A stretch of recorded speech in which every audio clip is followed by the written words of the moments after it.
Hi everyone, আসসালামু আলাইকুম। কেমন আছো তোমরা? আশা করি সকলে আল্লাহর রহমতে ভালো আছো। তবে আমিও আগে থেকে অনেকটাই বেটার। তো আপু এবং ভাইয়ারা, তোমাদের কাছে আমার প্রথমে রিকোয়েস্ট, লাইক দিয়ে ভিডিওটা কন্টিনিউ করো আর আমাকে সাবস্ক্রাইব করে দিও যে আপু এবং ভাইয়ারা করোনি। আর যারা অলরেডি করেছো তাদেরকে অসংখ্য ধন্যবাদ। তো দেখো, আমি শাকগুলো এখন বের করে নিচ্ছি। তো এইগুলো আমি এখানে হাফ কেজি শাক। তো এগুলো আমি এখন হাত দিয়ে সবগুলো পরিষ্কার পাতাগুলো বেছে নিব।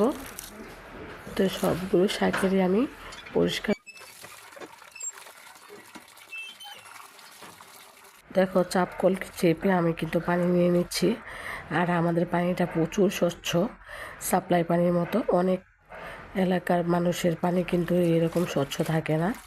তো অনেক এলাকার মাটির কারণে, এঁটেল মাটির যেই জায়গাগুলো, সেগুলো পানিতে প্রচুর পরিমাণ আয়রন থাকে। আর আমাদের এখানে বালি মাটি, সেই কারণে পানিটা অনেক স্বচ্ছ এবং পরিষ্কার। তো আমি খুব সুন্দর করে পরিষ্কার করে শাকগুলো ভালো করে ধুয়ে নিচ্ছি, যেন কোনো নিচে ময়লা না থাকে এবং বালি না থাকে। শাক কিন্তু খুব ভালো করে ধুয়ে নিতে হয়। তো শাকগুলো ধুয়ে এখন আমি সবগুলো শাক কেটে নিচ্ছি।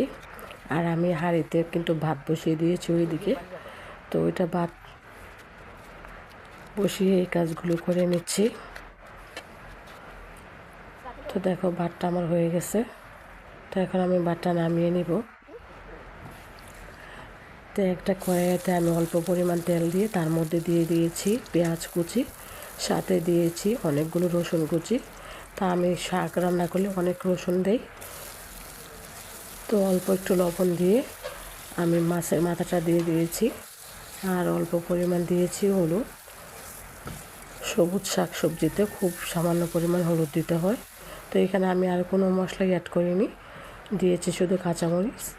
তো এগুলো দিয়ে আমি এখন ঢাকনা দিয়ে ডেকে দিব। আর এটা হচ্ছে ঘাস কাপ মাছের মাথা, এই মাথাটা দিয়ে রান্না করব। আর দিয়ে দিচ্ছি দুটো ছোটো নতুন আলু। এই আলুগুলো চিকন করে কেটে মাথার সাথে দিয়ে দিচ্ছি। তো আলুটা সিদ্ধ হতে তো একটু সময় লাগবে, এই জন্য ভালো করে কষিয়ে সিদ্ধ করে নিচ্ছি। তো শাকটা সিদ্ধ হতে কিন্তু খুব সময় লাগে না। তো দেখো, আলুটাও সিদ্ধ হয়ে গেছে, আমি দেখলাম। এখন আমি তার মধ্যে এই যে পালং শাকগুলো কেটে রেখেছিলাম, সেই শাকগুলো দিয়ে দিচ্ছি। তো শাকগুলো দিয়ে আমি ঢাকনা দিয়ে দিচ্ছি।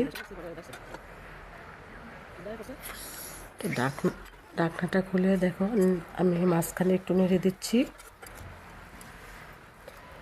তো নেড়ে একটু রান্না করার পর আমি আবারও ঢাকনা দিয়ে ডেকে দিব। তো এখন আমি এটাতে দিয়ে দিব কিছু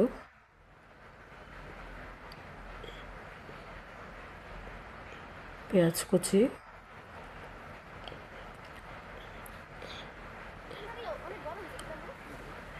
এই যে দেখো, পেঁয়াজ কুচিটা দিয়ে দিচ্ছি। শাকটা খুব ভালো করে কষানো হয়ে গেছে।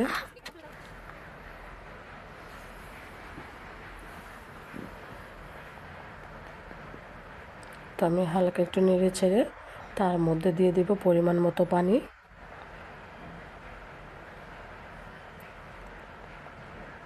অল্প করে পানিটা দিয়েছি। তো এখন ঢাকনা খুলে আমি ধনেপাতা দিয়ে, তো শাকটা আমি নামিয়ে নিব। তো তোমাদের যদি ভালো লাগে তোমরা বাসায় ট্রাই করে দেখতে পারো। আর এইভাবে খেতে কিন্তু খুব ভালো লাগে। খুব অল্প মশলা ব্যবহার করেছি এখানে। তো ভালো থাকো, সুস্থ থাকো। আজ এখানেই বিদায় নিচ্ছি। আল্লাহ হাফেজ।